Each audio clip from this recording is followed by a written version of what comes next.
Hey, do you suck at this game? Me too. Well, only at Pure Fiction. If you do suck, that's good. Well, it's not good that you suck, but that means this video is supposed to help you with that.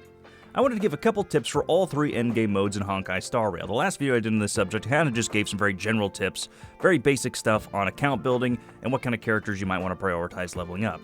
So now I want to go ahead and give tips on all three endgame modes in Honkai Star Rail. Now, this will be talking about the endgame modes that reset on rotation, MOC, Apocalyptic Shadow, and Pure Fiction. I will not be talking about simulated universe expansions or high difficulty divergent universe runs. Those game modes rely a lot more on RNG and good blessings and builds and really just have their own things going on. With all that said, let's just jump right in and give a piece of general advice before talking about some specific stuff for different game modes. Your account is probably going to be better at some of these modes than others, and that's perfectly okay. As already stated, I kinda suck at Pure Fiction. My account is filled with hunt units, so my Pure Fiction runs tend to be, creative. Whereas I tend to clear the other two modes pretty cleanly every time. So if you take a look at all these tips and still have trouble clearing some content or just find one game mode harder, try to look into units that might fill whatever specific holes your account has and see if that helps you out. Or be like me and just pull more hunt units for some reason. I really don't know why. It just seems like every character that comes out that I think is cool happens to be a hunt unit. Anyway, let's jump into our first endgame mode, good old MOC, the first endgame content in the game. MOC is pretty much the default endgame mode. It's very simple, you kill the enemies quickly and you don't die. You're mostly dealing with elite and boss enemies, but you will definitely have some fodder enemies as well most of the time, so you've kind of just got to deal with a little bit of everything in this game mode. This tip applies to more than just this mode, but always make sure you're looking at what blessings end up applying to that particular rotation of this endgame mode. So whatever a blessing does for a specific MOC might benefit different archetypes of teams or different types of characters. If you have units to take advantage of it, then great, but if not, it's not the end of the world. The same thing applies to enemy weaknesses. It's always better to be able to quickly break the enemy, but you don't need to, especially not in MOC. As we'll talk about Apocalyptic Shadow later, breaking enemies is much more important, but in MOC, it's helpful to be able to break the enemy's weakness, but it's not necessarily required by any means to clear MOC. The main tip I have that is specific to MOC is to always pay attention to the turn order and try to clear waves right before a new cycle starts.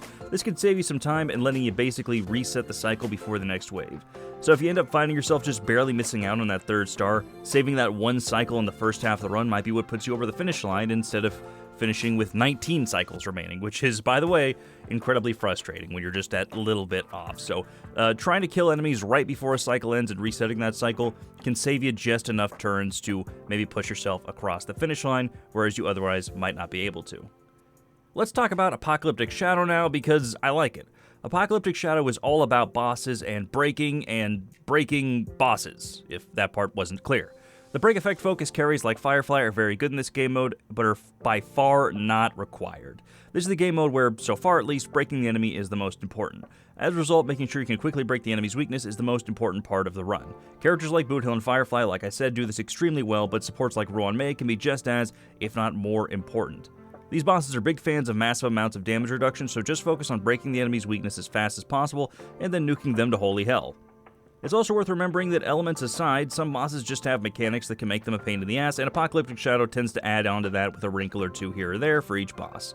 So make sure you know what you're getting into accordingly. Remember what mechanics that boss might have, that, Aventurine's going to do a stupid dice thing, Argenti's going to summon a bunch of shields, etc., etc. You fought these guys before, you know what they do, but also just make sure you're paying attention to the unique buffs that they're being given specifically for an Apocalyptic Shadow run, because sometimes they can change how you would fight the boss a little bit. Moving on to Pure Fiction, my main tip is, don't be like me. In all seriousness, I have none of the premium damage dealers that are best suited for this game mode. However, that's what Herta is for. Pure Fiction is weird because Herta is a top tier unit in this mode, and Himiko is also up there as well. Two characters that really don't do much for you in other endgame content. Take advantage of the fact that Herta is free, and if you lost a 50-50 or two to Himiko, you might as well build her as well, and the two of them can usually handle one side for you. Depending on what characters you are using, it also might be worth, and this is something that is definitely not consistent or 100% of the time, but sometimes it might be worth using an energy recharge rope on a character you might not normally use an energy recharge rope on instead of an attack rope. This only works if the unit you're talking about has no problem killing enemies in Pure Fiction in one go already, because, if you're just overkilling enemies, there's not really that much of a point in keeping all that attack. So maybe just being able to ult more frequently just allows you to kill more enemies in the long run, because even without that attack boost, your ults might already be killing enough enemies to clear a wave in pure fiction.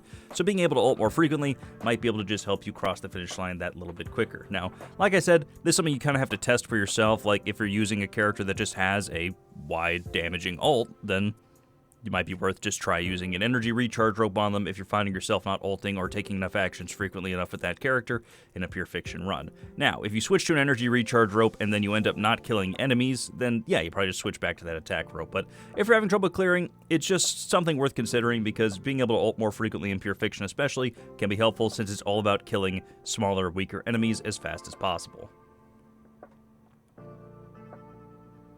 I know a lot of this isn't super complex or in-depth, but it really doesn't need to be. As long as you've decently built a good handful of units, and we kind of talked about how to do that, at least the very basics of that in my last video, you should be on the right track towards full clearing all three modes, and in the end, if you can't, that's fine. One round of pure fiction or MOC might just not suit your account, and that's also worth noting as well. For instance, you might have a pure fiction that doesn't buff any archetypes your team has, and doesn't have the elemental coverage that you would like it to have, so you can't clear it as easily. That's happened to me before. Not too long ago, there was a dot-focused pure fiction that I struggled with because I couldn't take any advantage of the blessings at all because I don't have any dot units built. But if that's the case, just go as far into it as you can, and if you can't full clear the last level, then hey, it is what it is. Those 60 Stellar Jades or whatever aren't going to make or break your account, so just, don't overreact, don't get too upset about it.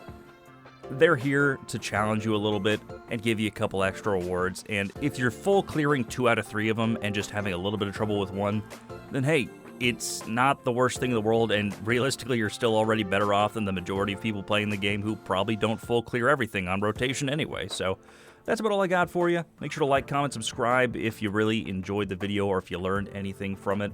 I'm trying to be more consistent again, but as you can see, I'm just not good at that. But we'll see where we go. Something witty to end it with.